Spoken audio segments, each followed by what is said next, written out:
Folks, we apologize. We're running a little bit late tonight, but we're ready to get started if you don't mind. I need a motion to adopt the agenda as presented. Make a motion. Do we have a second? Second. All those in favor? Thank you. Motion carries. Ms. Angus.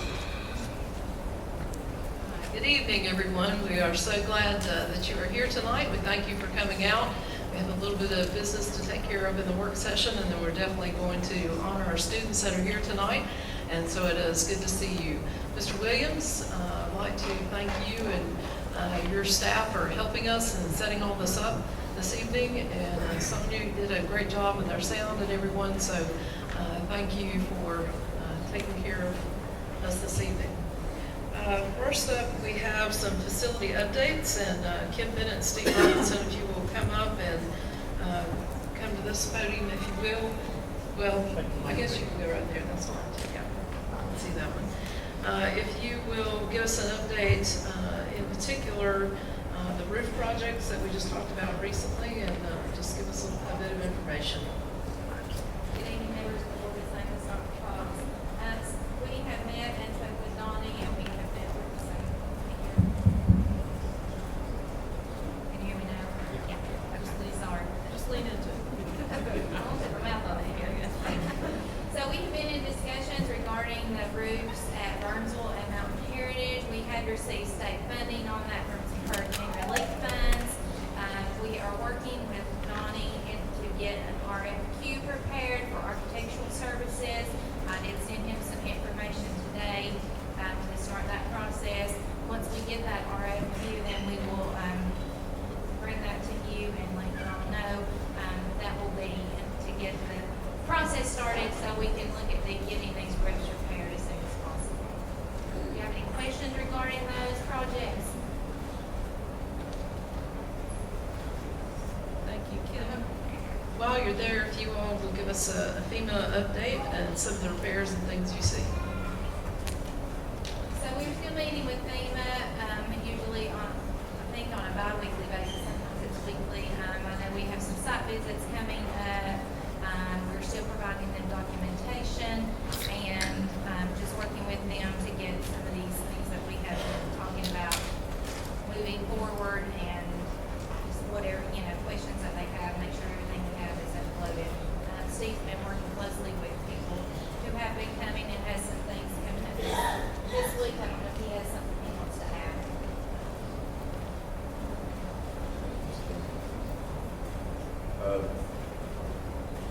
Ladies and gentlemen on the board, I have a couple of things here from FEMA folks, just some updates on the things that we have been working on. We've been talking with a couple of different contractors concerning the turf football field, and we tried to get a couple of different quotes on the turf so that kind of keep it more even. Geo Services has proposed two different options for us. One by way of cleaning and the other by way of replacing. Now the other quotes that we got on field, actually, both the other companies declined to replace. They were afraid that they would not be able to match what we had, but they did give us quote on clean. So we felt like all of that fell under the FEMA guidelines for this particular night. We do have quotes on those things. We do have a little bit on the equipment that's down there that was damaged by the mudslide, and there were some of the pads, pole vault, some of the aluminum frame was damaged, and we do have some quotes on that as well. That comes from Beach Athletics. So, do you have any questions on one of those? not gonna be an issue having the field repaired before football is, I mean, they'll be able to do that. Not affect the play. According to these men, they would be able to repair these things in the month of July if we act. Now, he told me that the month of July was dead, according to Athletics. But the only problem is that if we're going to replace, we need to give them a little bit of leeway, because they have to get the material there before they can come and put it out. It's probably a week to repair, anywhere around 3 days to clean. So as far as the cleaning goes, when you talk to them, how do they feel about that? They feel like that is a good route to go? Is the quality still the same? I mean, what? The process of the cleaning, they bring in a machine that lifts all the rubber pellets, all the mud, anything that's inside of that local material. It lifts all that out of it, pulls it up in this machine. One company said they would clean that pellet and that sand that's in that curve and dispose of it. Another talked like they would be able to clean that, perhaps maybe take it back down. It depends on who you talk to. One company will not guarantee 100%, but the other replace. So, but that's the decision we have. What's the cost? I mean, is there gigantic, it's probably huge, the cost difference, right? It's fairly significant. Would you like me to give you the number? Yeah, if you've got it on hand. I do have it. To clean is $26,460. To replace is $67,575. And that's only one end zone, and it may not match. That is one end zone, and it will match. It will match the other end zone. Yes, sir. We need to make a decision. Hey, Steve, Yes, what, sir. what is the manufacturer? Did they make a recommendation? The folks that installed it recommend that we go back with replacing. They will not give 100% guarantee that they can get all the mud out of the truck. As far as what they told me, they are the only ones that carry this particular kind of truck.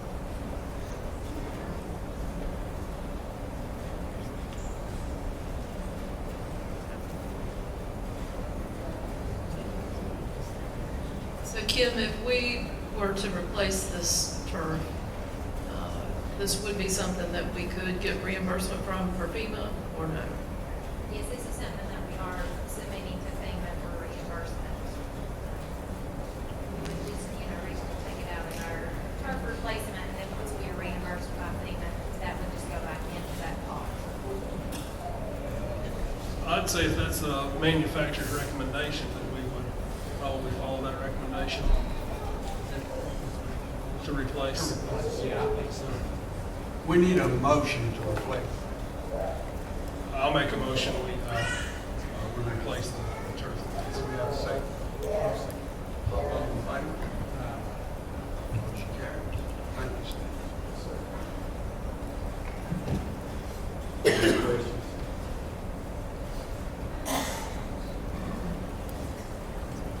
Dr. Cox, if you will tell us about the door lock projects. Good evening, members of the board, Ms. Amos and Dottie. Want to give you an update on our door lock project and also ask for a request for capital outlay. We started this project, we received the grant a year ago almost, and the project was to do a universal locking system at all the schools, and so each school had a lock, principals had one key. So at this point, installation has been done at all schools except the high school. And principals have given rave reviews about how much better this has been. This was also a recommendation from local law enforcement and emergency management. So in the event of emergency, this would also help them. So we moved forward with that. At this point, like I said, we have the high school left. And from a year ago till today, to get those quotes and move forward, we have had an increase in cost. So I would like to request that we could use some capital outlay funds. It's probably almost $34,000 to finish this project and wrap it up. Like I said, this was all entirely grant funds. This was a $300,000 grant we received. So us, paying that extra $34,000 in return, is huge. We've also are working with law enforcement, like I said, just to make sure that we're meeting, their needs and things like that in the event of any emergency. So this has been a good partnership, and this is just something we needed to do, kind of finish this project up. Any discussion? I'll make a motion that we do release those funds for that project. We have a second. Second. All those in favor? Thank you so Carried. much. Thank you.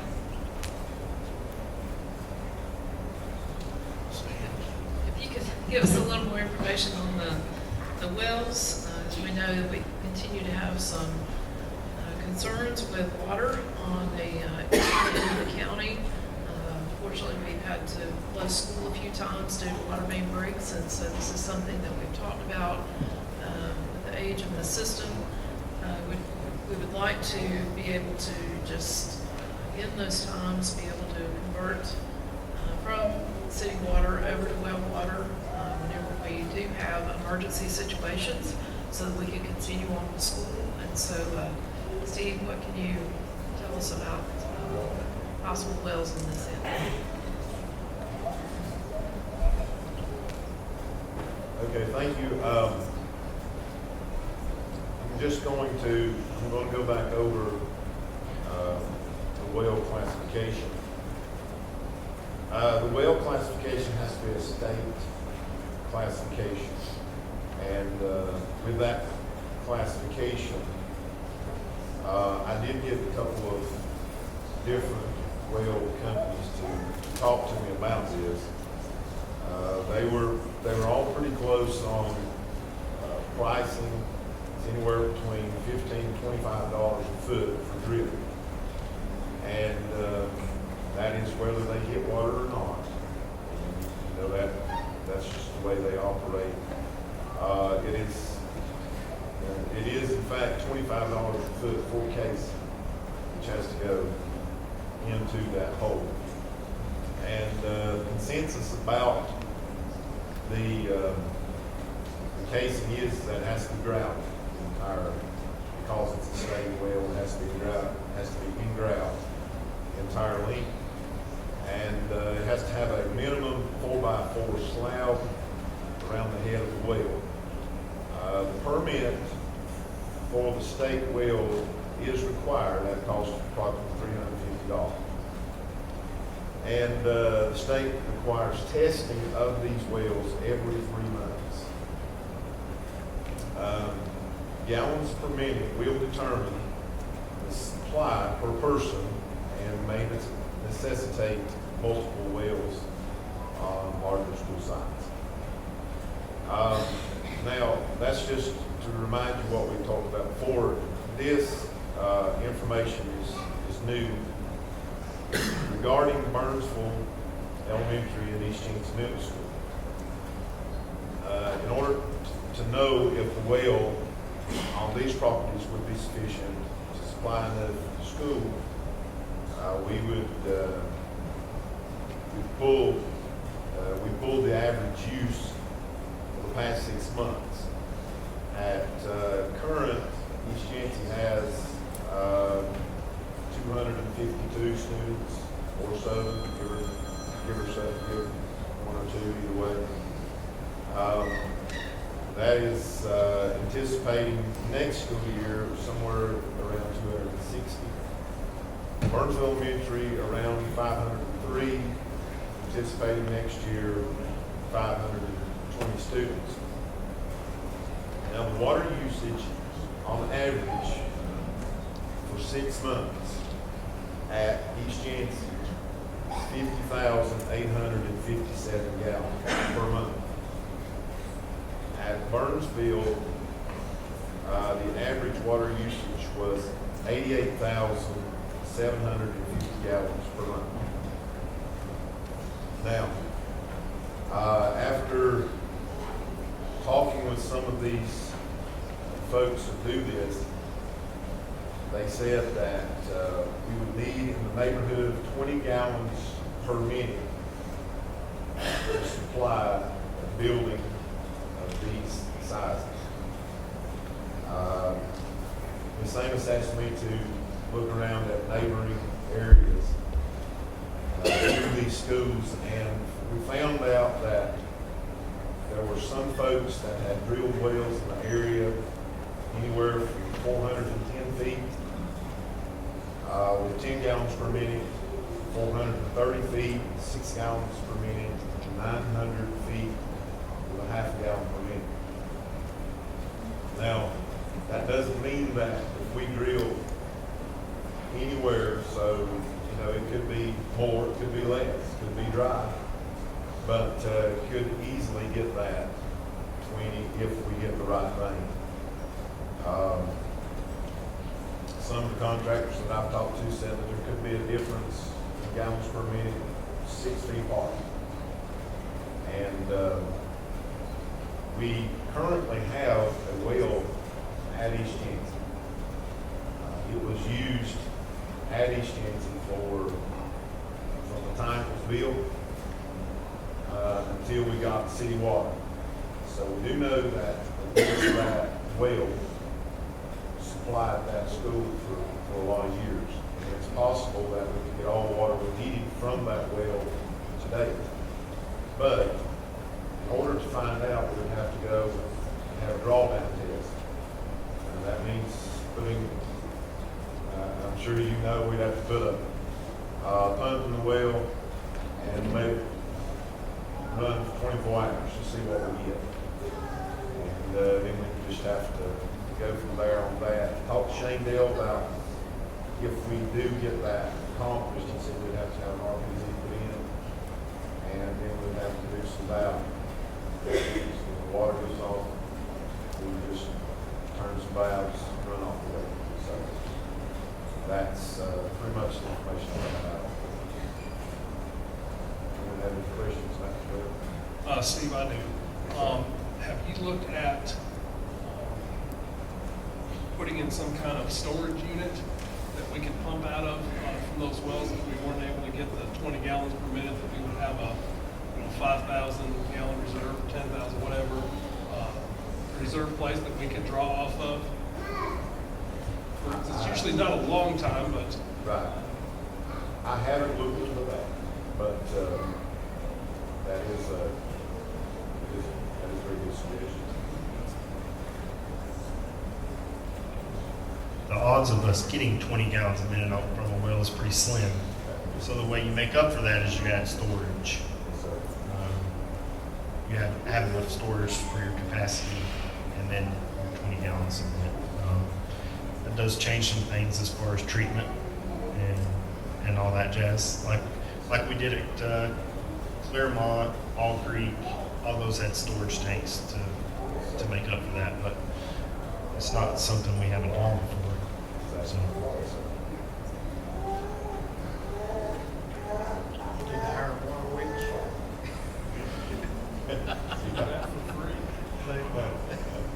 Has Burnsville always been on the city water? Yes, sir. Okay. Yes, sir.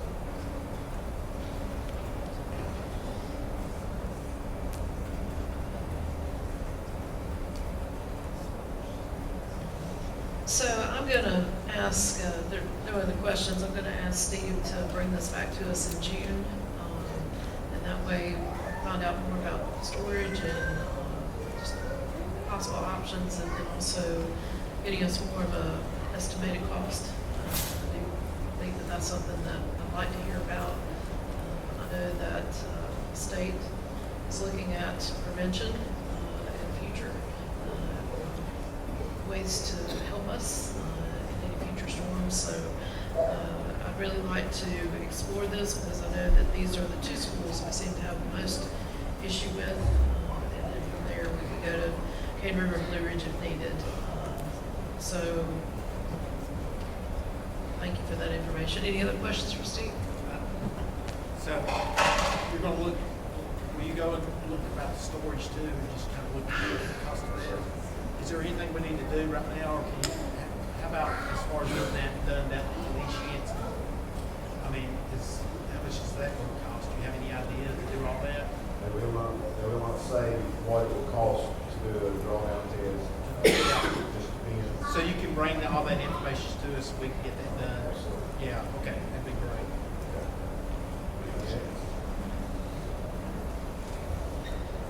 Now we have with us, I know that they presented to us a couple of different times, but I wanted folks here in the audience knowing we were going to be here tonight at the high school. And we have our architects with us. They have done an outstanding job, Josh and Aubrey. And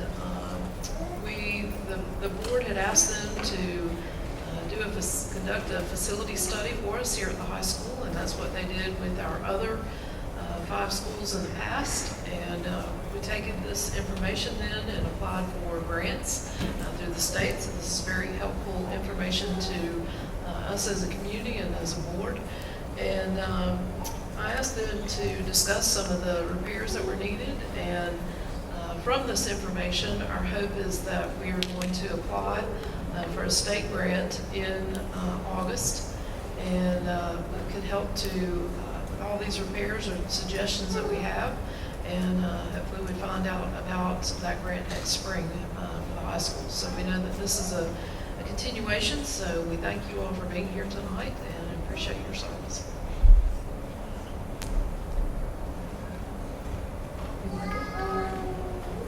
First of all, we want to thank the board for having us here, the superintendent Davis, to give you an update on the facility study at the high school. Some quick introductions. My name is Aubrey Donnellan. I'm a project manager and assessment leader with McMillan Path & Smith. I'm from our Asheville studio. Also with me from MPS is Josh Cerniak. He is our K-12 segment leader, as well as a principal in our Charlotte studio. With us here in spirit tonight is 2 of our consultant partners, which is Optima Engineering. They do mechanical, electrical, plumbing, fire protection engineering. KCI, who does civil engineering. And last but not least, Yancey County Schools. We can't do this without your input and your vision.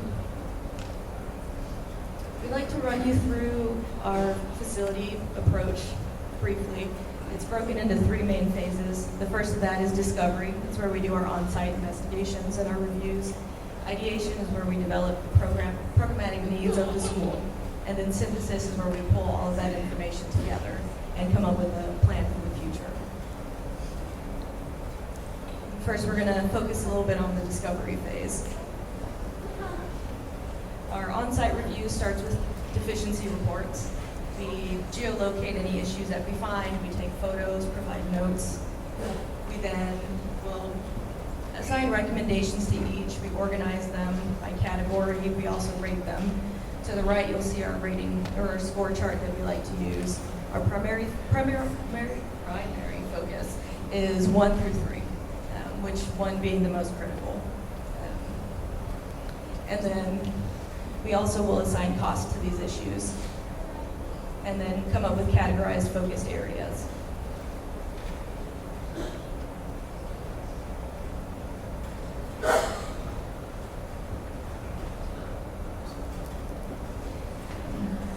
To give you a little bit of a behind-the-scenes look at what this looks like, us and our assessment partners, we will visit every single room in the school. We walk the building perimeter, look at the facade. We also will visit the site and adjacent areas, fields. Every check mark you see on there is a deficiency we've noted. I know it looks a little scary, but this is a 50-year-old building, so it is in line and it is typical for what we see for a building of this age.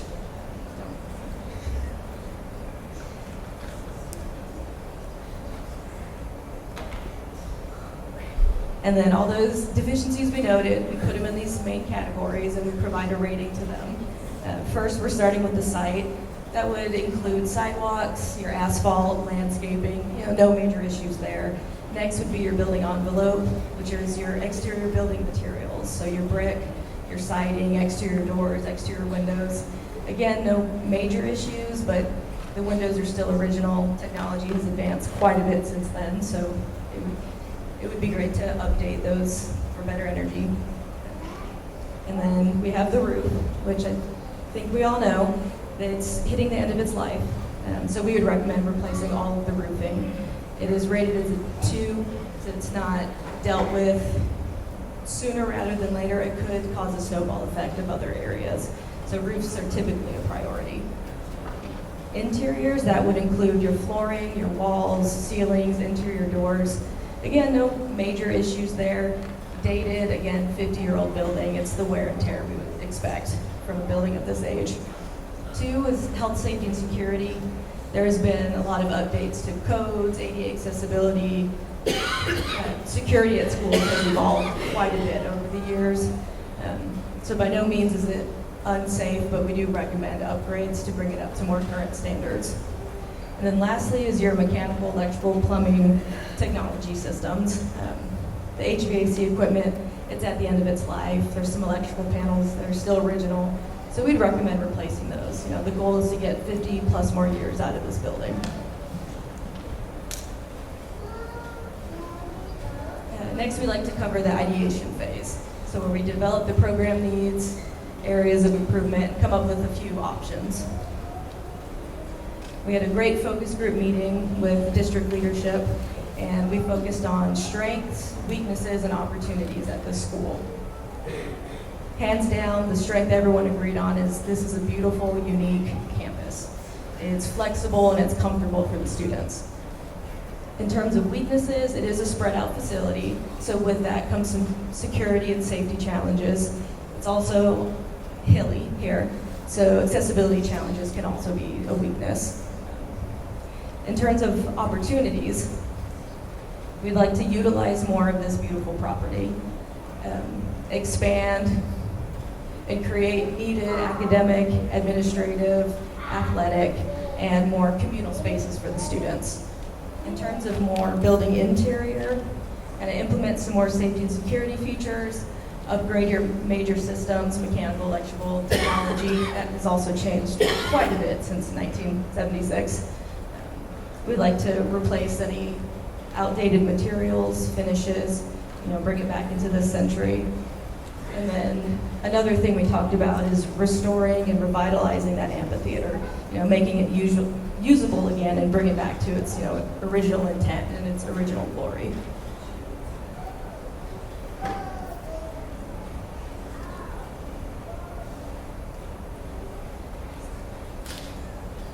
Next.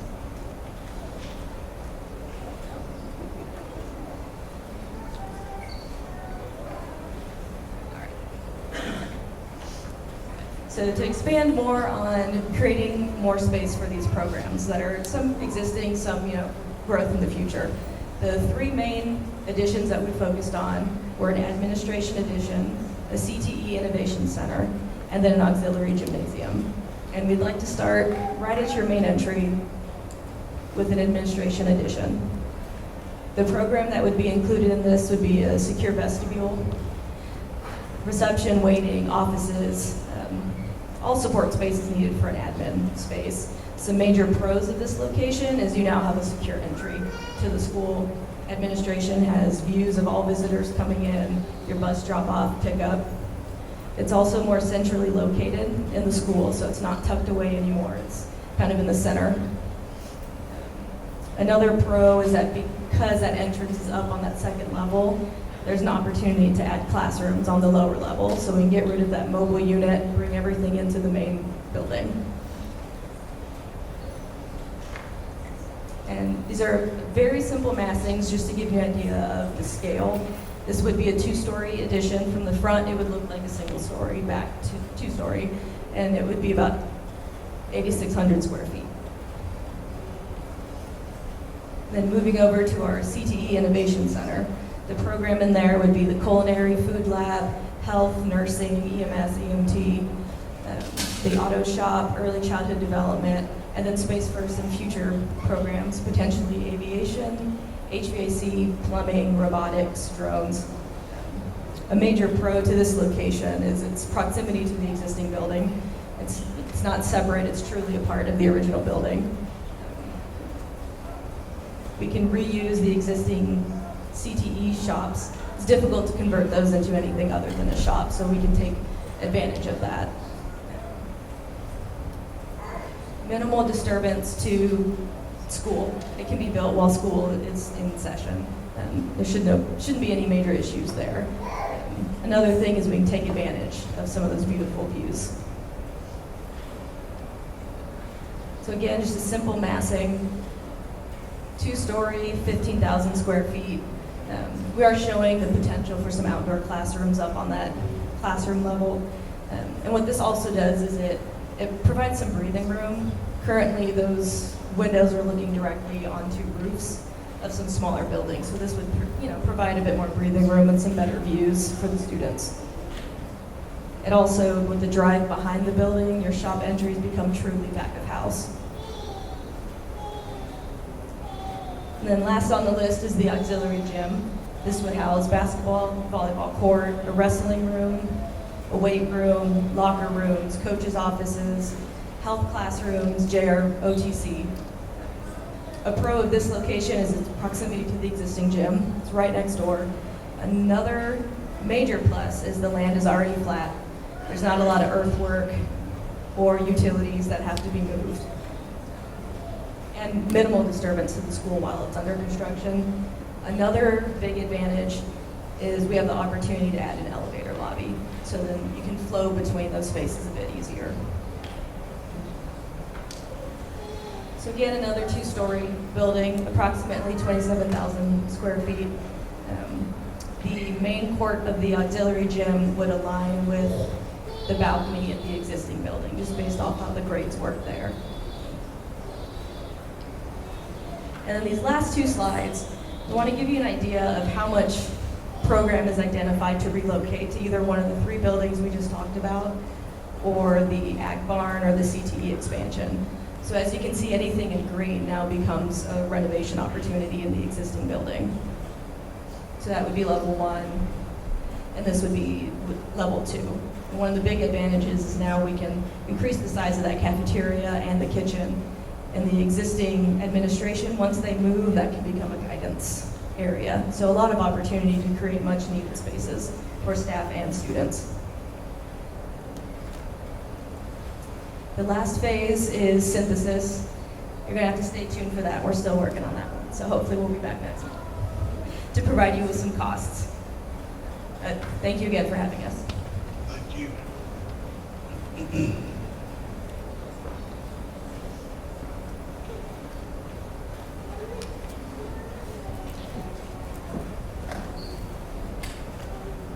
Normally we'd take a short recess, but we're 30 minutes behind, so as it is, I'm going to ask Mr. Dahlberg if he will lead us in the Pledge of Allegiance.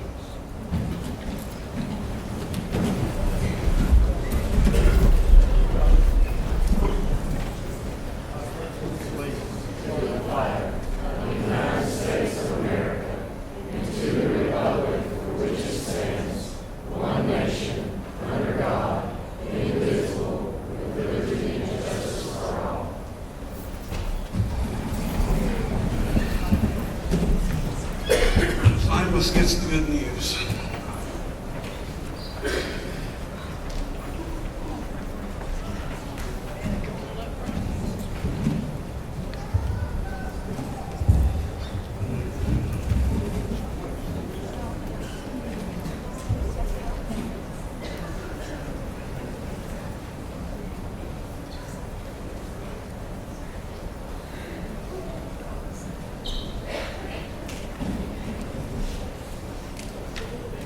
Good evening, everyone. We are, good? Hello? Thank you. Good evening, everyone. We do want to say thank you for coming out tonight. We have lots of folks that we want to represent, come up and say hello to the board, and we want to congratulate, celebrate with you. We want to celebrate that many of you have worked extremely hard, students in particular, and teachers also, done everything that I feel like that we could this fall that we needed to, in helping our community, being of support. I know many of the students that are here tonight, you spent many hours side by side with us in the shelters, and when we were handing out food or supplies, and I can't thank our students enough. And so teachers, you've also spent many hours with us, night and day and weekends and evenings, our administrative team. And so tonight, as we celebrate close of a difficult school year, I do want to give thanks. And there's a lot to be thankful for each of you. And so I'm going to start with some of our teachers and support folks and our volunteers first, because we are very grateful and very appreciative of our teams. And we know that we could not do all this work without our excellent teachers. And so I'm going to ask if our teachers of the year would come up, and I'm going to introduce them to you, and then we want to celebrate Mr. Jeremy Dodds. And so first we have Dusty Perkamillis at Blue Ridge. She's here.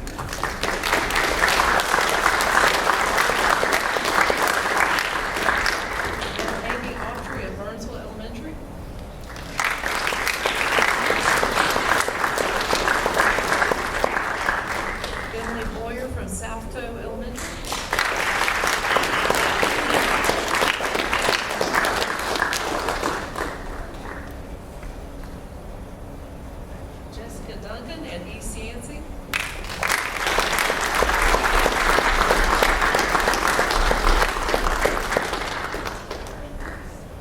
Courtney Fox at Cane River.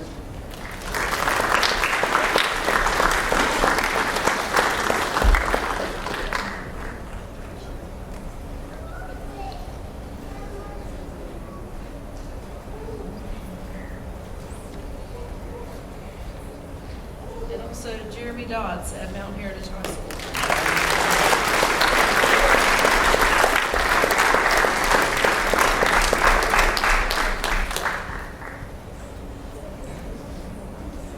I would like to say with Mr. Dodds, congratulations. He is our Yancey County Teacher of the Year.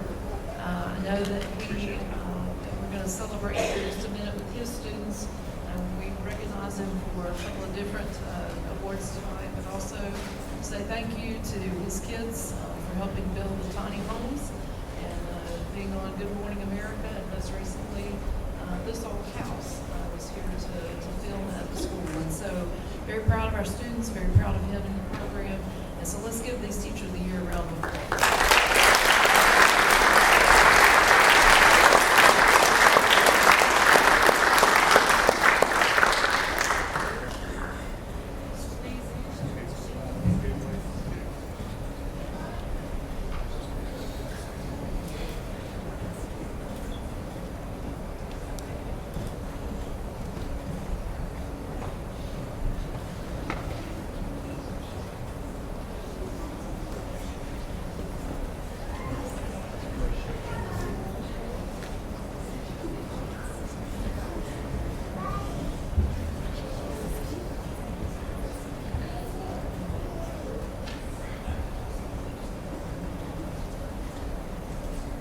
Dodds is Platte Reed's Teacher of the Year 2025-26.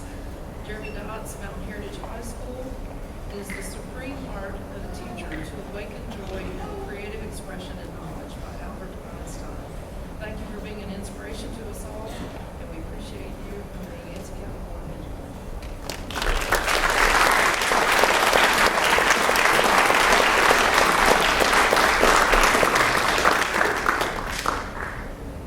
Next, we have a group that I want to recognize, our support persons of the year. It takes an entire team for us in working together. I must say that we have an excellent faculty and staff, and so I'd like for the following folks to come forward. We have Tony McDowell,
Person of the Year for Blue Ridge Elementary School. Thank you for going above and beyond and helping our students, staff, and their community. Yancey County Schools is a better, stronger system because of you and all that you do. So congratulations to you.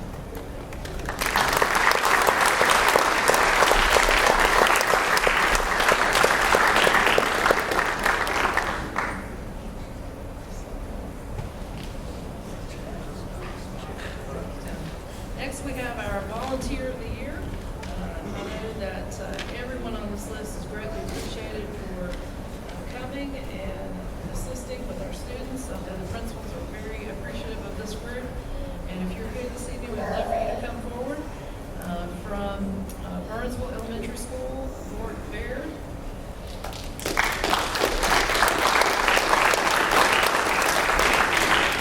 From Blue Ridge Elementary School, Stephanie Bird.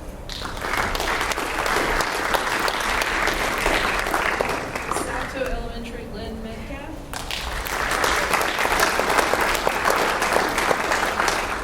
Cade River, Haley Wilson.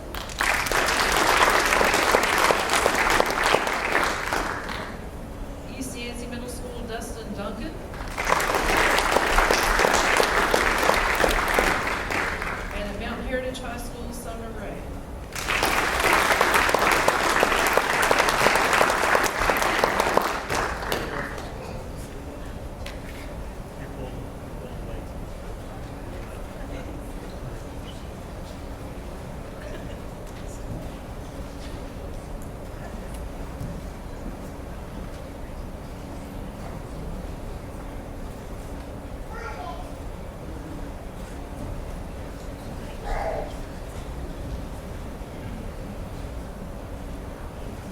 Next group I'd like to recognize and to thank everyone who assisted. A couple of weeks ago at Burnsville Elementary, we had a unique situation.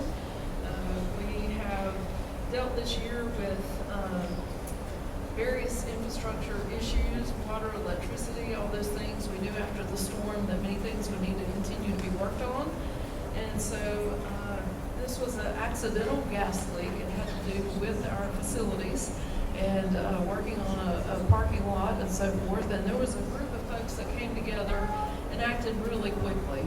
And I just wanted to recognize them and say thank you to this group. If they will come forward, Dr. Brent Loss, the principal, our SRO, Vanessa Potter, Kelly Miller, the custodians, any faculty and staff members that are here tonight, you will come forward. Our fire departments that also helped us that afternoon. Marie Anglin helping to get the word out. Steve Robinson, Sheriff Hilliard was also instrumental in this. Any deputies, Dr. Cox, if you'll come forward, and any members of the faculty or the staff at Shoal Creek Baptist Church. The preacher is here this evening. I'd love for them to come forward and be recognized because that was a tough afternoon. Decisions had to be made quickly. It was during lunchtime. If you can imagine evacuating close to 500 students. And again, I'd like to say thank you to this group for keeping our kids safe.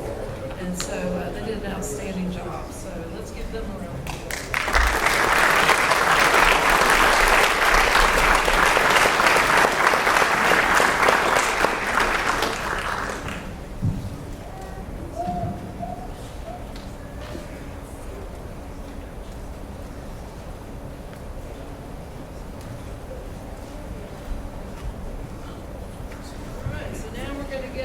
To our students, this is also why we're here tonight. We appreciate you coming and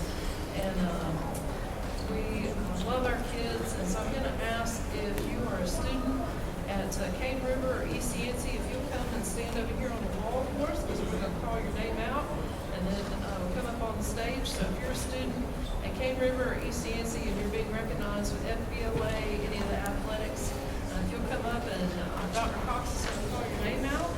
And we're going to shake hands with the board members, get some pictures, and again, congratulations to you in your accomplishments.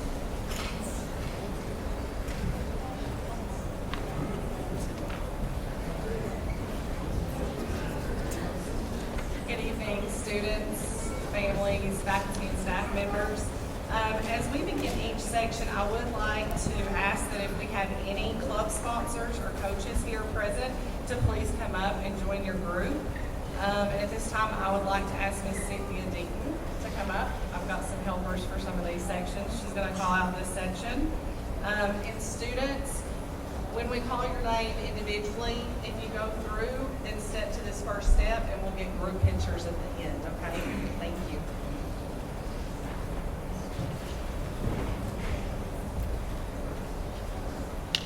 Good evening, everyone. The first group that we're going to be recognizing is the Future Business Leaders of America. And we are recognizing these students for their performance at the state FBLA competition. So we're very proud of them for all the hard work and the extra time they put in to compete. So when you hear your name, please come up. Lexi McIntosh, top 10 annual chapter activities. Abby Edwards, top 10 annual chapter activities. Mary Grace Fender, 4th place in mission and pledge, and top 10 in exploring business ownership. Vivian Kaiser, top 10 public speaking. Caden Anglin, top 10 video game design. Lucas Cox, top 10 video game design. Tyson Morton, top 10 video game design. And Addie Williams, top 10 financial literacy. Congratulations, students.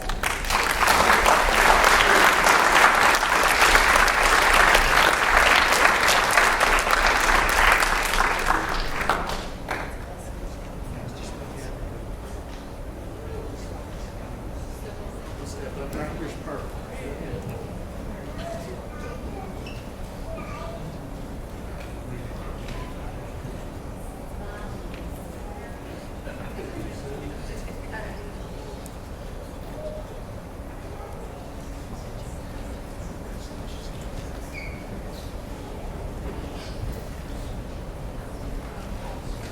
Now for Cambridge Middle School athletics, I'd like to ask Lucas Cox to come up for boys soccer. Lucas set the record for most goals scored at Cane River, which was 37 goals.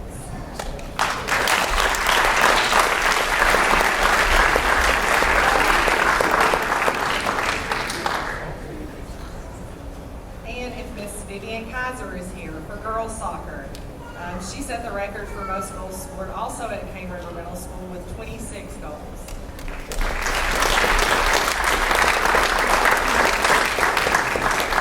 Soccer coach? Lucas, soccer coach.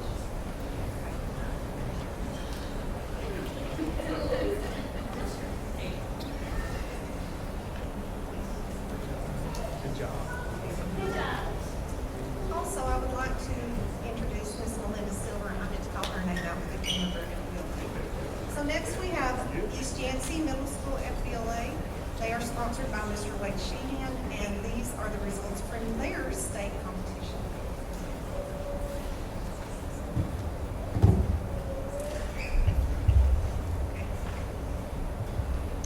Okay, for East Yancey Middle School, third in North Carolina Community Service Project, Maddie Newsom, Juniper Chapelier, and Matthias Kelly.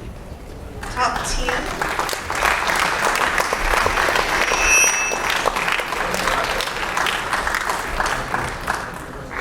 Top 10 middle school learning strategies, Trinity Taylor.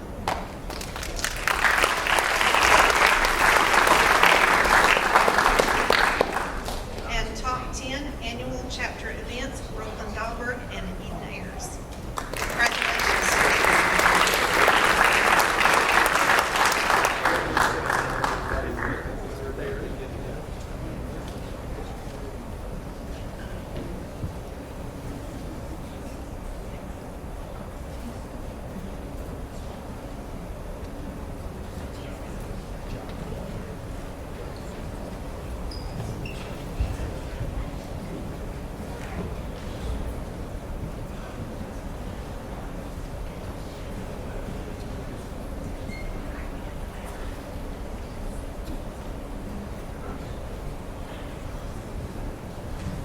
All right, we have a couple of folks that we want to congratulate from the high school before we get started. Also, again, is Sally Cincinnati. If you will please come forward.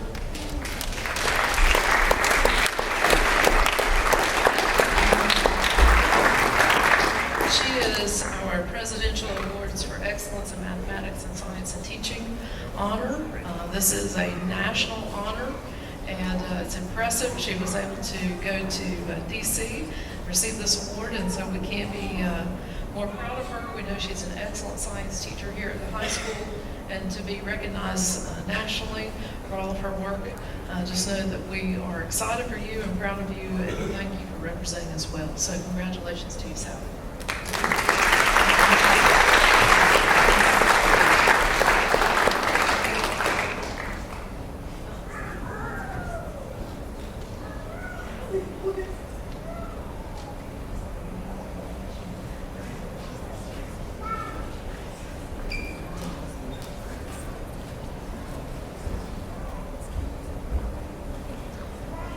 I'd also like to invite Jeremy Dotz back up to the stage, and any of his students that are here, and also our Gear Up coordinator. There she is. Any other students, if they'll come up with Mr. Dotz.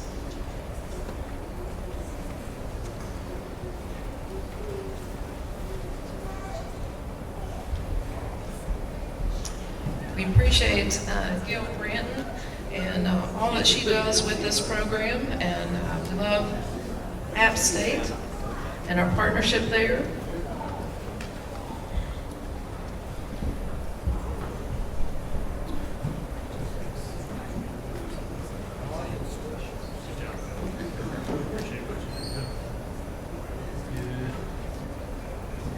We want to recognize this group, and Mr. Dotz has also been named the Gear Up Yancey County Innovator of the Year. We know that his students have been working on the tiny homes, and they've also partnered with not only Pillars that we have been a part of for years, but then also Rebuilding Hollers and Stephanie Johnson. And so we couldn't, nationally being televised, Good Morning America, and then This Old House. I know that Jeremy had stated that it's a show that he had watched growing up and was instrumental in him being a carpenter. And so the fact that they were able to come and film our students, that will air in September. And we're just really proud of these young men and all that they're doing for our community. And congratulations to Mr. Dotz, and thank you to all this group. So let's give them a round of applause.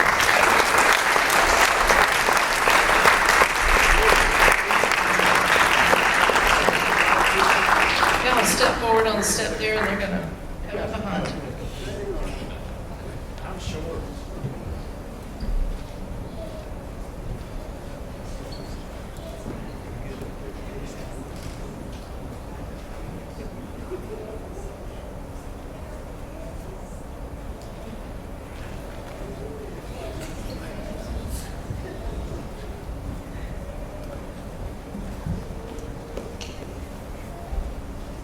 Next, we have some scholarship recipients. These are from future teachers. I want to see if they are here. They were representing us the other night for the senior awards night. And that is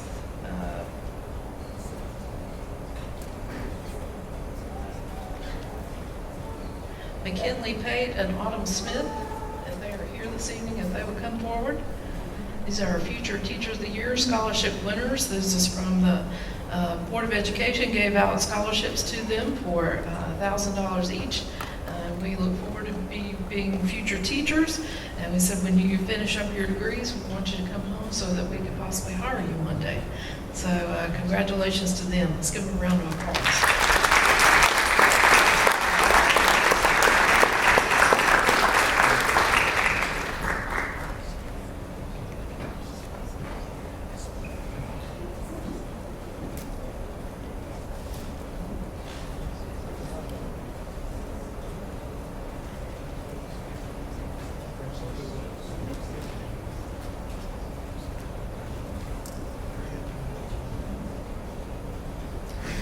Next, Ms. Sydney McCurry, if you're here, can you come forward? Here this evening. I want to let you know that this scholarship recipient, the Parks Scholar, I think over 2,000 students had applied at NC State. She was one of 30 or 40 some students that was accepted. It was a full ride to NC State. And we couldn't be more excited for her, and I know her family's excited. So congratulations to Sydney McCurry. We're ready.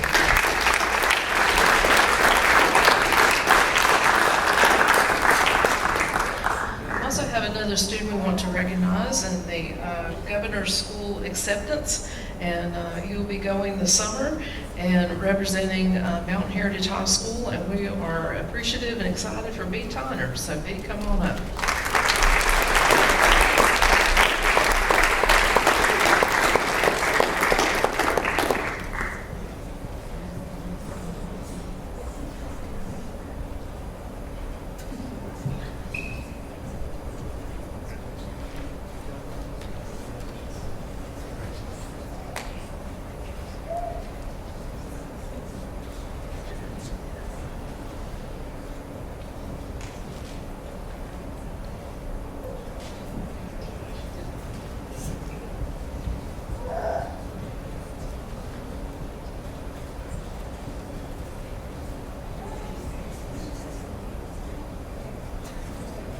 So at this time, we've asked Ms. Kristen McCannon, who is our Student Support Services Coordinator for the district, to come forward for this next section. So I get to recognize two students that got to go down to Charlotte and got 2 guitars from the Hendricks family. So Jacoby McGee and Santos Mondragon Wright, if you're here, could you come on up?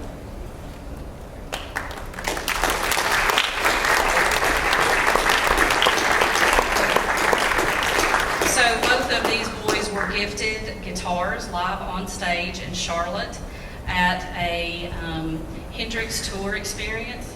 They were gifted 2 guitars by Jimi Hendrix's sister Janie. It was a great experience, I think, for both of them.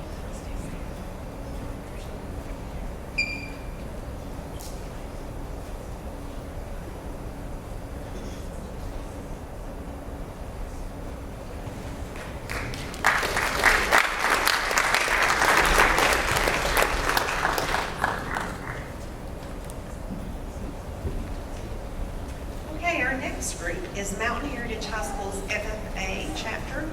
And FFA is structured a little differently than the other clubs. Their events and competitive events are spread out throughout the year. So some of these are state events and some of them are regional events, so it's just a little bit different organization. But these students have worked hard throughout the year and really worked hard outside of school hours to place in the competition is really tough in all of these events. So we're very proud of these students. The first group is our horse evaluation senior team. They placed second in the state senior division and first in the region. And the team members are Bastion Clemens, Cheyenne Capalupo, Brianna Laws, and Bailey Whitson. Bastion Clemens was the highest scoring individual in the state out of 96 competitors. And the team members were first through fourth place individually ranking in the region.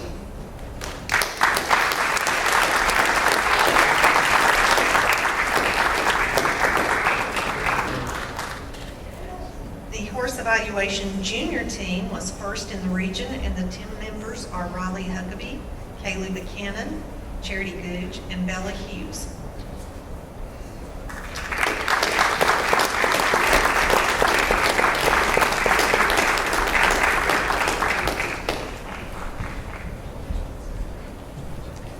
Michaela, if you would come up, please. Michaela Bosher is the advisor. She and Miss Nicole Robinson.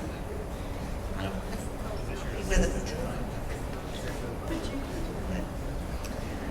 Creed speaking is Bella Hughes, first in the region. Prepared public, Melanie Carvalho, second in the region. Extemporaneous public speaking, second in the region, Jackson Simpson. Employability skills, Autumn Smith, third in the region. Quiz bowl team, third in the region, and the team members included Riley Huckabee, Abby Woody, and Tyler Crump. Floriculture was first place in the region. Team members were Aubriana McGee, Macy Carroll, Chloe Deaton, and Lily Hill. Aubriana was the second highest scoring individual in the region. Forestry Senior Team Division was second in the region, and the team members included A.J. Silvers, Cheyenne Capalupo, Kaylee Buchanan, and Cheyenne Blevins. Forestry Junior Division was also first in the region. Team members included Bailey Whitson, Emma Feldman, Garrett Hill, Hudson Hilliard, and Emma Feldman was second highest scoring individual. Mitchell Miller was the second highest scoring individual in the Ag Mechanics competition. Aubriana McGee received first in her proficiency award in agricultural sales and entrepreneurship. And Tool ID was first in the Federation. And the team members included Jacob McPeters, Gabe Harris, Eli Gurley, and Everett Miller. Congratulations, students.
Next group is the Mount Heritage FBLA.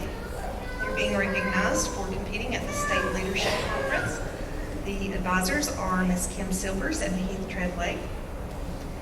In the Western region, Mount Heritage High School was the largest chapter. And then in first place, Spirit Award theme and website banner is Cohen Fox, Jackson Banks, and Andrew Rumlard. Second place, Future Business Leader, Sydney McCurry. Second place, Parliamentary Procedure, McKenna Carroll, Ava Gillespie, Layla Wilson, and Amelia Huckabee. Third place, Job Interview, Robbie McCurry. Fourth place, Introduction to FBLA, Kai Stella. And fourth place, Spreadsheet Applications, Carson Engel. The following students placed in the top 10 in the state: Computer and Game Simulation, Jackson Banks, Cohen Fox, Andrew Renard. Community Service Project, B. Tyner, Adam Silvers, and Jennifer Roha. Public Service Announcement, Jenna Blevins, Brindley Fox, and Gracie Boggs. Hospitality Management, Boyd Deaton and Emmett Ersch. Visual Design, Jennifer Roha. Introduction to FBLA, Cooper Robeson. Website Design, Jensen Williams. And Sales Presentation, Dylan Dahlberg and Caleb Boyd. That's good though.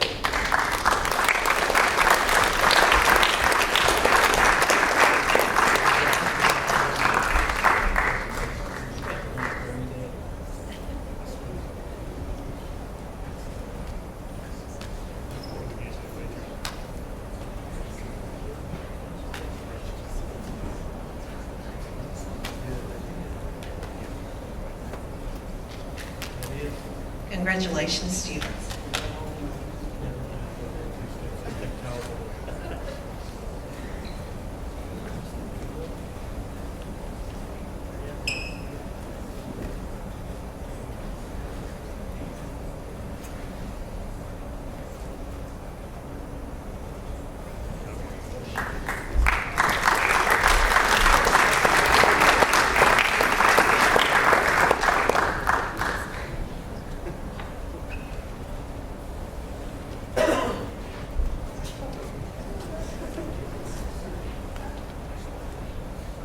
Next is Mountain Heritage Track and Field Regional Qualifiers.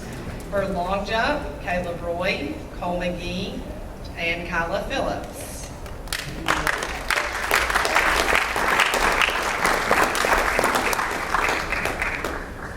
Triple jump is Caleb Roy. Discus, Eric Pele, Braxton Batchelor, Callie Capps, and Maggie Neal.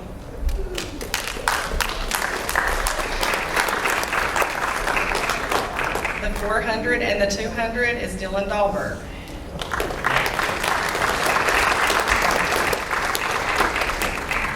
The 4x400 relay was Dylan Dahlberg, Cole McGee, Maddox Weaver, and Caleb Roy.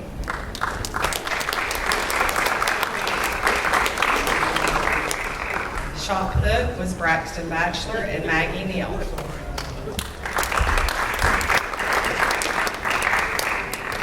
Pole vault was Callie Capps. The 110 hurdles is Sawyer Silver.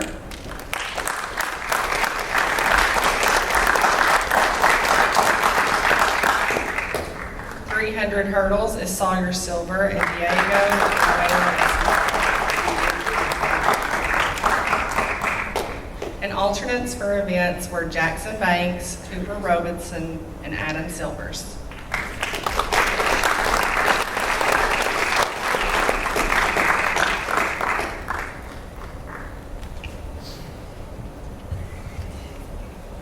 The Western Highland Conference field MVPs were Maggie Neal, Braxton Batchelor, and Caleb Roy.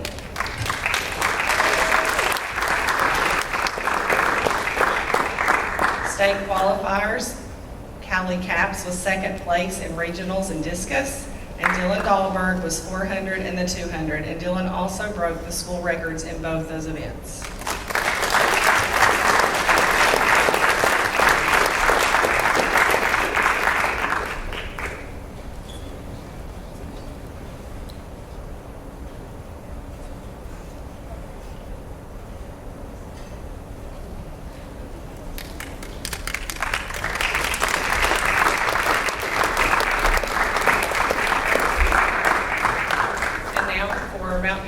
Lady Cougars varsity basketball. And just a reminder, coaches will come up at the beginning.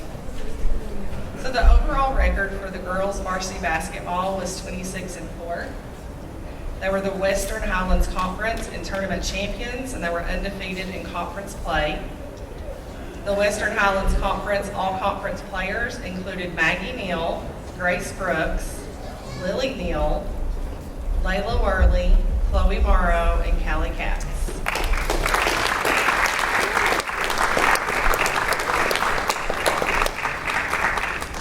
Lily Neal was the Western Highlands Conference Player of the Year.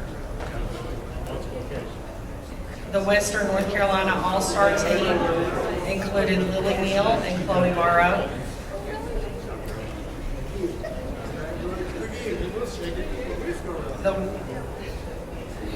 The Western Highlands Conference All-Tournament team was Lily Neal, Maggie Neal, and Layla Worley.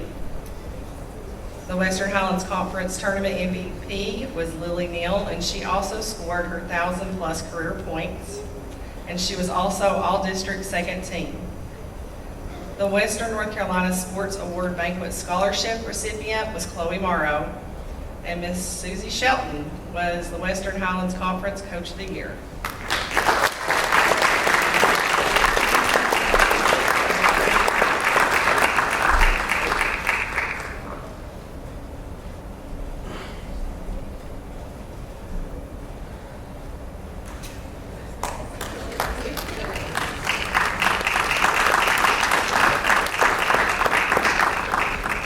Next, we want to recognize the Lady Cougars JV basketball team, Western Highlands Conference and tournament champions, and they were undefeated in conference play. If those ladies would come up, please.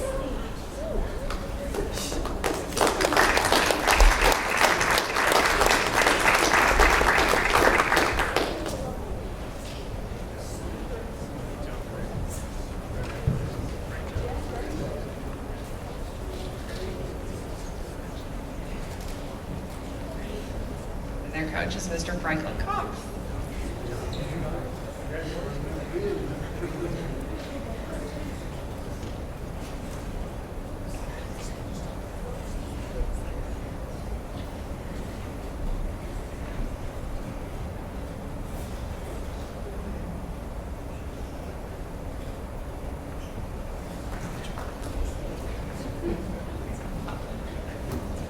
Next is the Mountain Heritage Cougar varsity basketball. So the overall record for the varsity basketball was 23-3. They were the Western Highlands Conference and tournament champions. The Western Highlands Conference all-conference players were Braden Deaton, Isaiah Adams, Lawson Higgins, Max Gilly, and Jace Lovett.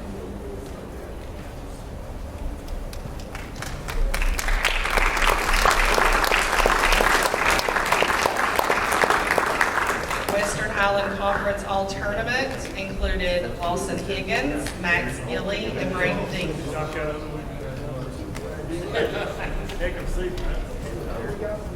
Lawson Higgins was also the Western Highlands Conference MVP. For the Western North Carolina All-Star team, that was Lawson Higgins and Jace Lovin. And Jace Lovin scored his 1,000-plus career points and set a career three-point shooting percentage at 46%. All-District second team was Jace Lovin. And Western North Carolina Sports Award banquet finalist was Robbie McCurry. And our Western Highlands Coach of the Year was Barry Johnson.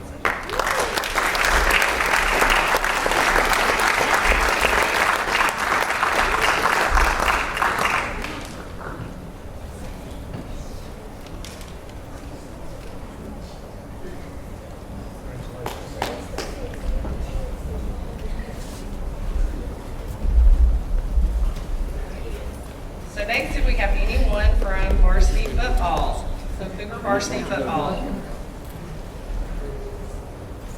Western North Carolina Sports Award banquet finalist was Brandon Quinn.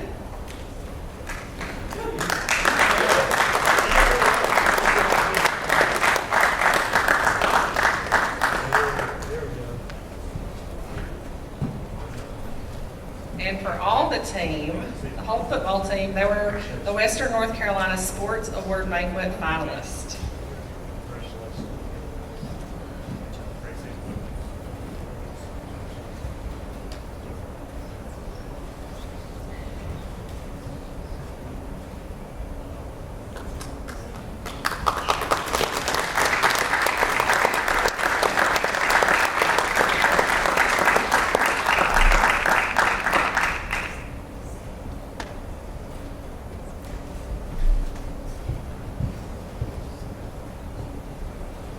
The Mountain Heritage Swim Team,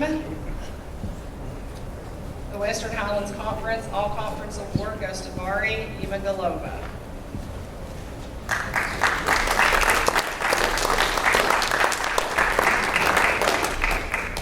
The Mountain Heritage Men's Golf Team.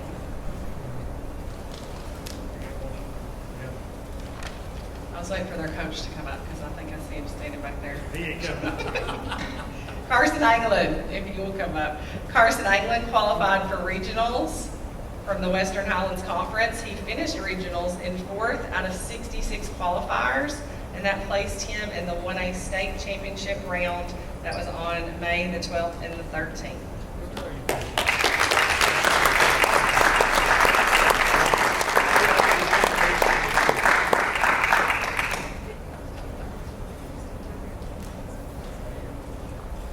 Carson finished 5th in that championship.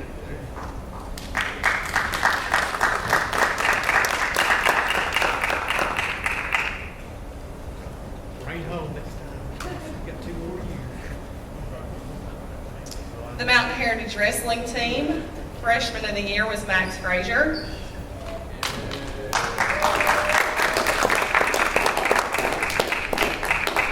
Most improved, Kellen Forrest. Most outstanding wrestler, Bodie Glover.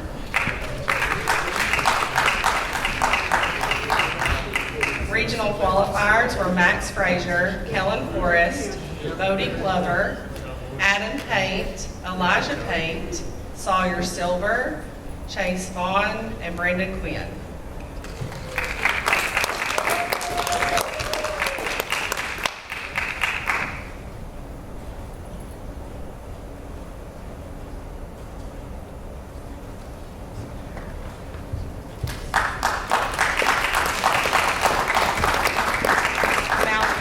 men's tennis qualified for regionals was Oscar Rouse.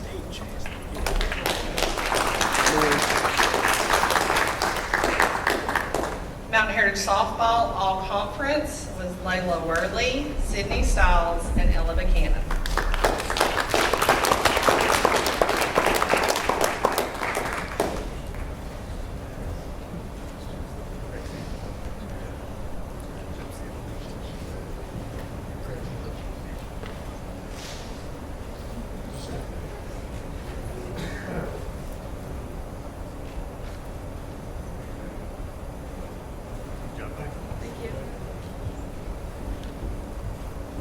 Now I'm going to ask Ms. Andrea Allen to come up for the next section.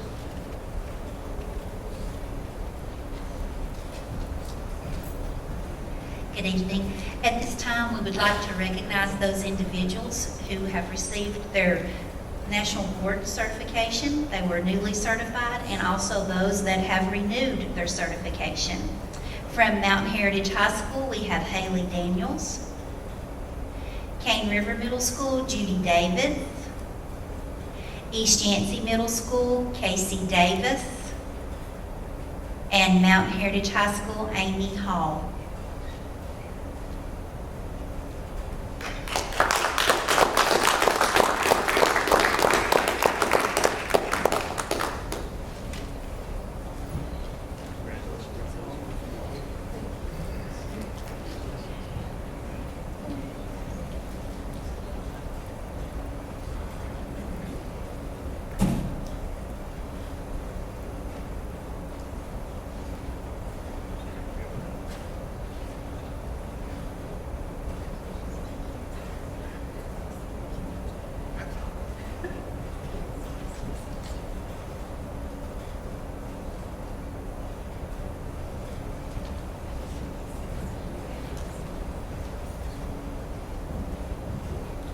It's almost become a point of expectation for Yancey County kids to excel.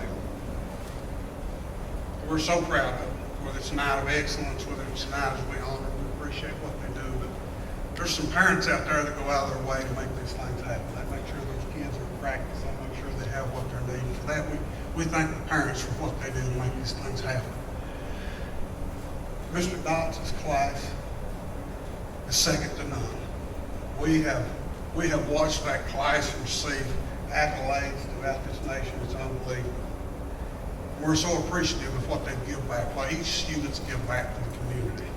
Those kids that came in, whether it's a snow day or out of school day or whatnot, those kids that came in, they gave them themselves so that others might have. And for that, we're appreciative.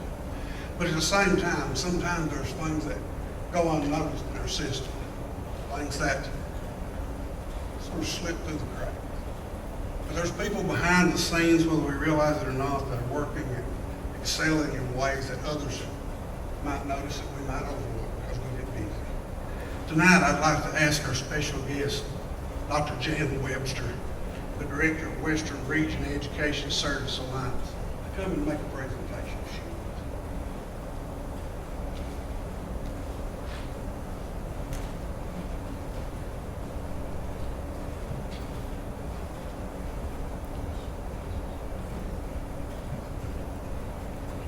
Each year across the state, there's 8 regions.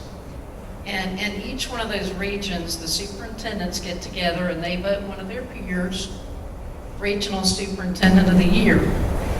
That person goes on to compete against the other 7 for State Superintendent of the Year. It's my pleasure tonight to announce that Region 8 Superintendent of the Year is Dr. Kathy Amos.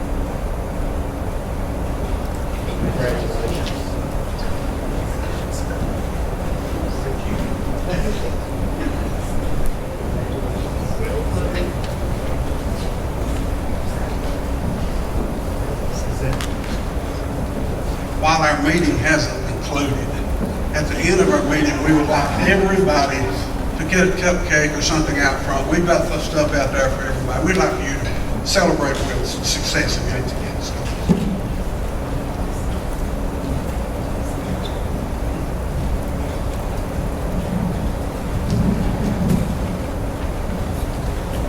Before we go on, I really want to, and Marie, do we have this?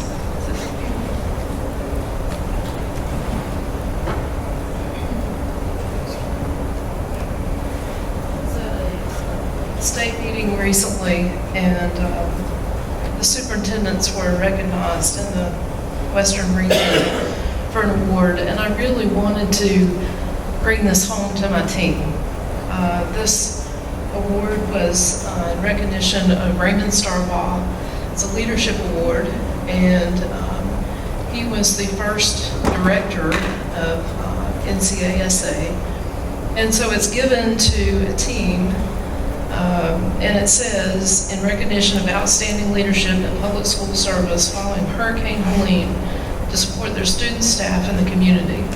And I felt like that this award was not, I didn't feel like by any means for me, but this was for my team. And so I'm going to ask for the principals to come forward and the directors to come forward, and I'd like a picture with all of you and the board members. And Donnie, I'd like for you to be a part of this. You helped us very much at the shelters and handing out.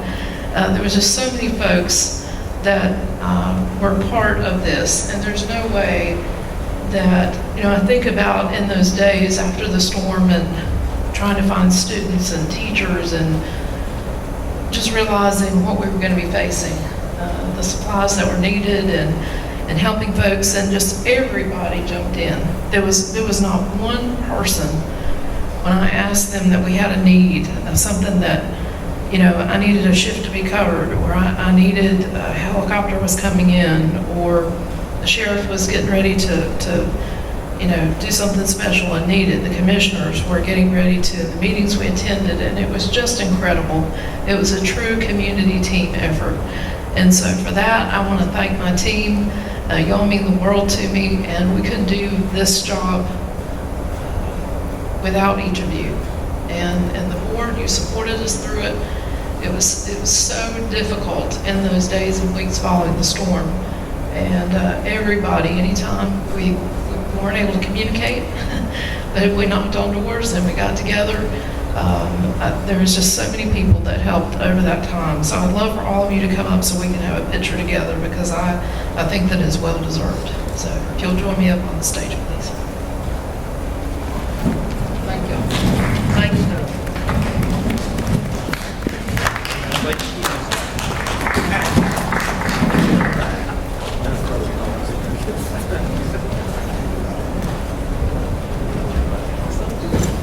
So get up here and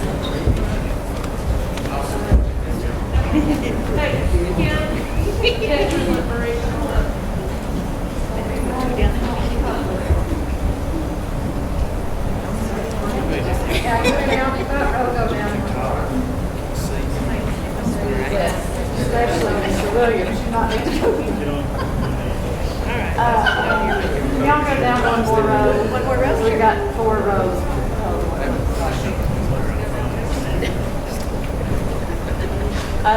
Dr. Cox, you were not the good one.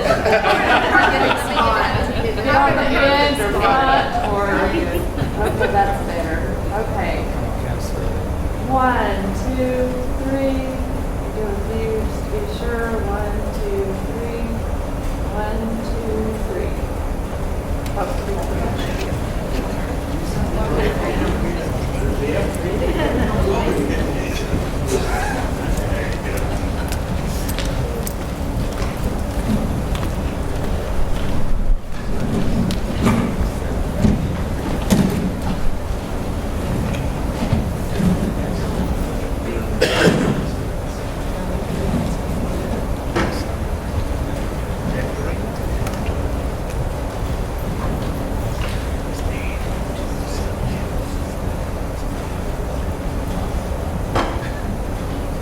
Next on our agenda is our consent calendar.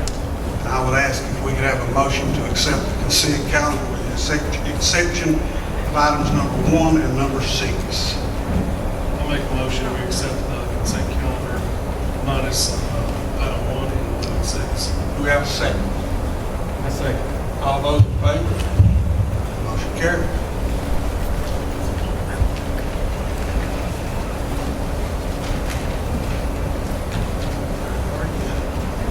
Just want to give you all a couple of quick updates. The aviation program, I thank you all for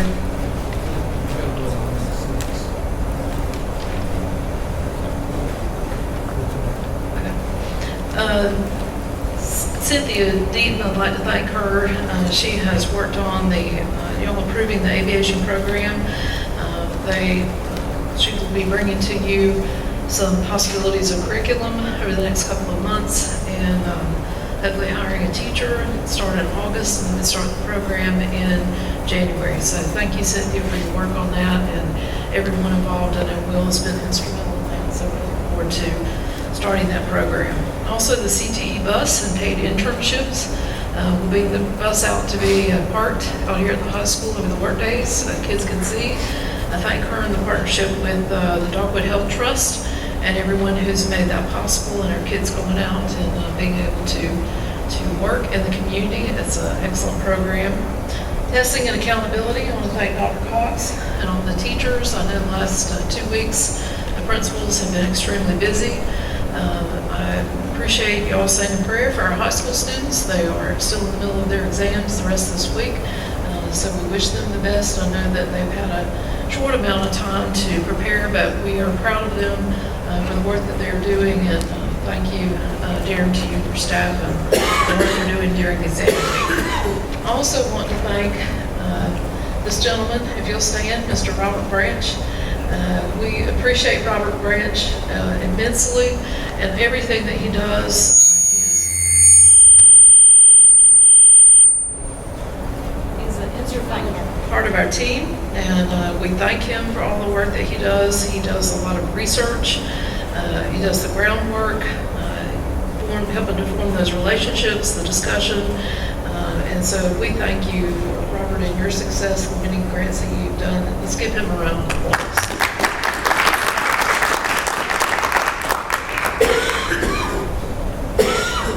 So I did attend our state board planning session. It was in Waynesville for 3 days, and I appreciated listening to the state leaders, giving support for our beginning teachers, talking about the demographics and changes in North Carolina, and what is coming our way in Yancey County, and the growth that we're seeing across the region. And so I just wanted to make mention that I appreciate our state leaders, and appreciate what they're doing for us in Raleigh. We'll step back on our consent calendar. On the various item number 1, we have a motion to approve item number 1.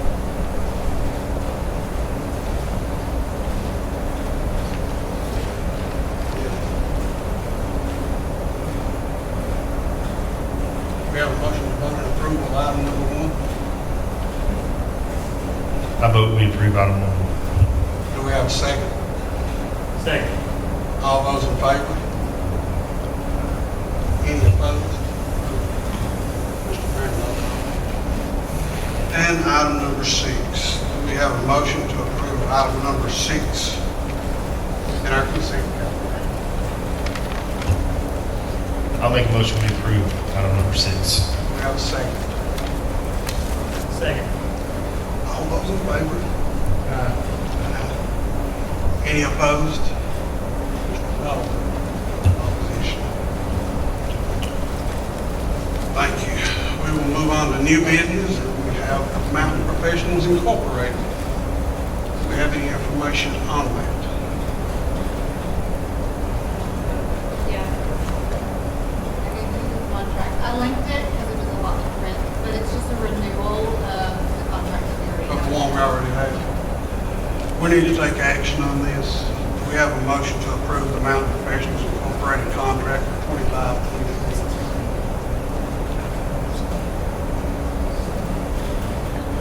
I make a motion we approve. Do we have a second?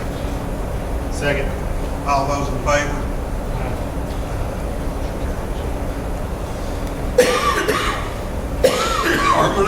Ms. Bennett. Good evening, members of the board. Ms. Amos, Dr. Cox. In your packet tonight were budget amendment notes, budget amendment number 9, number 10, and number 11. These amendments address moving money or having money allocated in current year needs and address any additional funds that have been received throughout from the last budget amendments. Are there any questions regarding these amendments?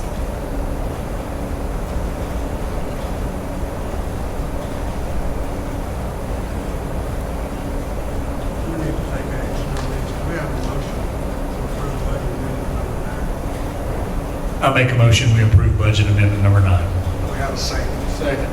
All those in favor? Aye. Do we have a motion to approve budget amendment number 10? I move we approve budget amendment number 10. Do we have a second? Second. All those in favor? Aye. And budget amendment number 11, do we have a motion to approve? I'll make a motion, we approve budget amendment number 11. Do we have a second? Second. All those in favor? Thank you. Thank you. CTE Department, Ms. Deaton.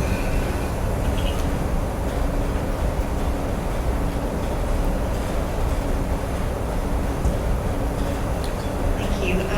Members of the board, you will find in your packet, I shared the CTE local application.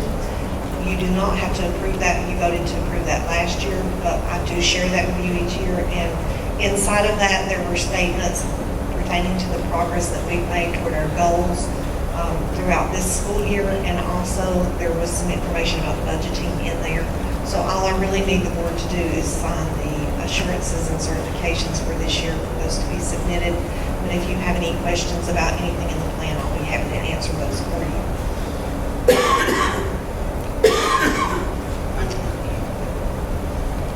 Next up is transportation, Mr. Murphy. We'll skip back to 9 in his absence. We'll go on to the maintenance department, Ross.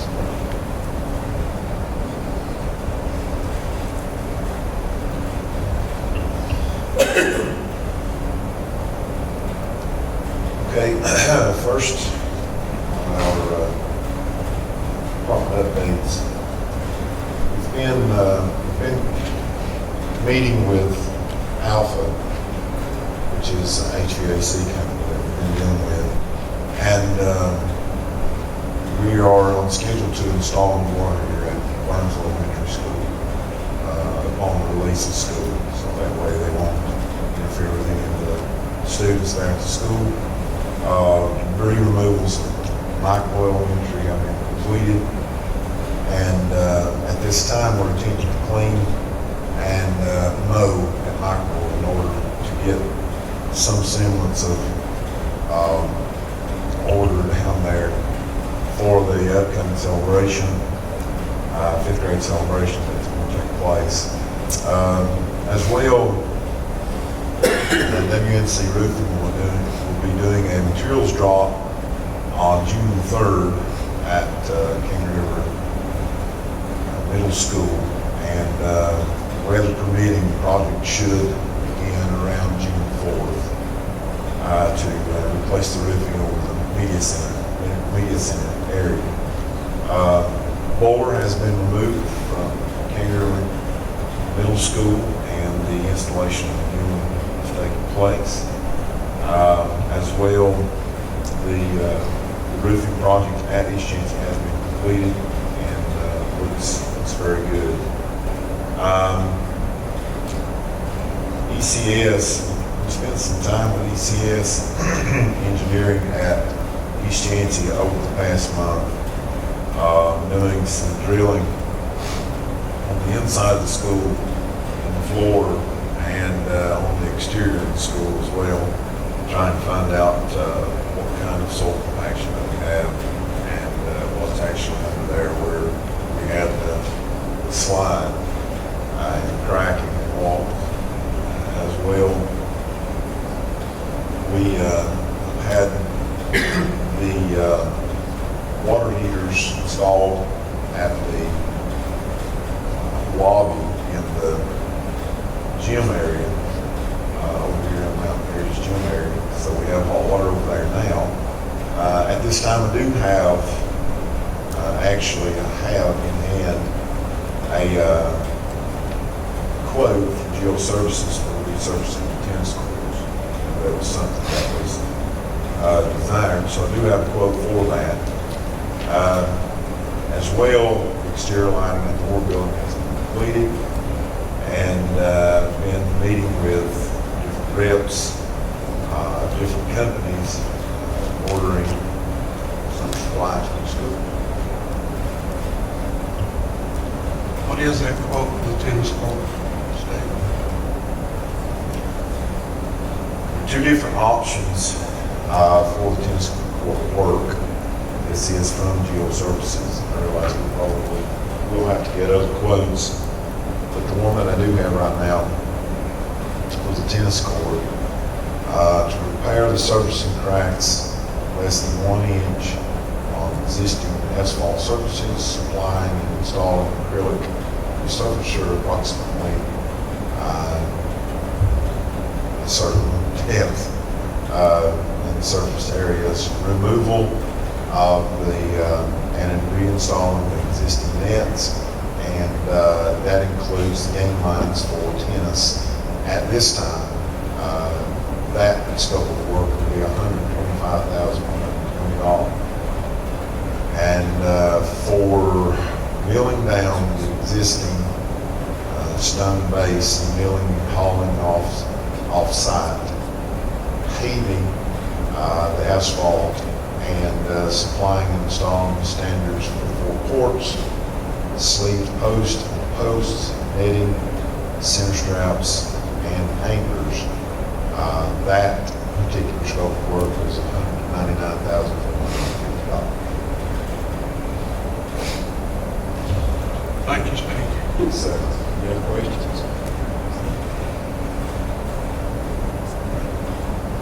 Next up on our agenda is our grant writer report. I believe each one of you got a copy of that in the packet. We're more than appreciative of what each of our grant writers do. Ms. Simon, do you have anybody signed up for public comment?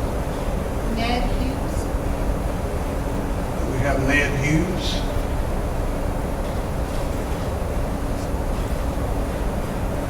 I suppose in his absence, we'll move on. U.S. Department of Education served grant we received $464,693. Ms. Amos, can you elaborate on that? Shortly after the hurricane, we had groups to come and visit and to do assessments, and one of those was a group from the U.S. Department of Education. And we were appreciative of them of coming and visiting us on site. We had a meeting with them today. The lady gave us a call from Washington, D.C., and gave us an update on this funding is to replace some items for CTE that were used during the storm. Also for summer scheduling, we've talked to her then about using some of the funds for tutoring, also for mental health pieces that we have in place here at the high school. So overall, we're just extremely pleased. We have, I believe, till next June 30th, a year from now, and we're to expend these funds. And so I'll be working with Robert and Kim and the principals, Heather, with the team, and getting this money spent. And we're very appreciative of the folks in DC for seeing our needs after the hurricane. Next on our agenda is our 21st Century After School and Summer School Grant, $1.5 million for 3 years. Miss Allen, would you speak to that? We're just very pleased to be able to get this grant again. It's a tremendous resource for our students throughout the year for after school and for the summer. And so we've had a great history of being able to have this grant in Yancey County Schools. And there was a pause on it for a couple of years, but we're very thankful we received it again this year. So we're very, very blessed in Yancey County Schools. Thank you. Thank you. And then next up is our Grace Park project, Mountain Heritage High School baseball and softball. Miss Kristen McCann, I heard her and Mr. Williams and Todd Reagan worked on that. Could you speak to that a little bit?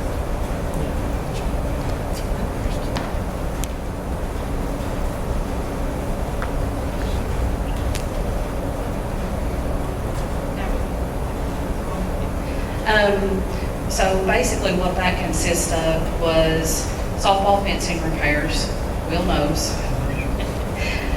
Those need to happen. 2 scoreboards, 1 outfield baseball windscreen. They've also have like a windscreen like with their logo on it that they want us to put. So for both softball and baseball. 2 batting cage nets, 1 portable pitching mound for baseball, and then 2 L-screen nets. So we're pretty excited about that. Thank you. Yeah. It's not often we hear a lot about softball and baseball. We appreciate the effort everybody puts into it. Next up is supposed to be updates. I don't know what you want to call it, update. We spend week in, week out, seems like trying to make things work to the best of our ability, but regardless, there's always something that comes up. But an evening like this right here makes up for it all. I mean, it's just encouraging to see and celebrate the successes. Yancey County students, families, faculty, and staff. It's a small part of that. We thank you for coming out. I mean, you sit here to the last moments of the meeting. We appreciate that. We truly do. But there's a lot coming up. A lot coming up for the future of Yancey County. And tonight in our early planning session meeting, as we spoke, you can't imagine how encouraging it is to, I mean, I was on the board when we were bankrupt. But to sit back and to start making plans about how to fund or what projects you want to fund, knowing funding is coming, knowing there's going to be an opportunity for great successes for Yancey County. And that's encouraging to us as a board to be able to sit back and to do those things. And you make that possible when you reach out to those in the legislature and different political realms. You reach out there and get their support to come back to Yancey County. We appreciate that. But we also appreciate your prayers. We appreciate you praying that God will have His will and His way in this county. And the truth of the matter, at the end of the day, we've been blessed beyond measure. Even through a disaster that we have went through, we have been blessed beyond measure. And we appreciate that. We thank you for what you do. It comes up next, our informational items. 2025 Mountain Heritage High School graduation will be Friday, May 23rd at 6:30 p.m. Michael's celebration will be Thursday, May 29th. 5th grade ceremony begins at 4 to 5. Celebration 5:30 to 6:30. Monday, June 23rd, Yancey County District Office Boardroom will be our next meeting. And Monday, June 30th, Yancey County District Office year-end fiscal meeting at 7 a.m. Fundraising 24-25. Does anybody have anything they'd like to add? If not, do we have a motion to adjourn? So moved. Do we have a second? Second. All those in favor? We stand adjourned. Thank you. As you go out, get you something to eat and take it home.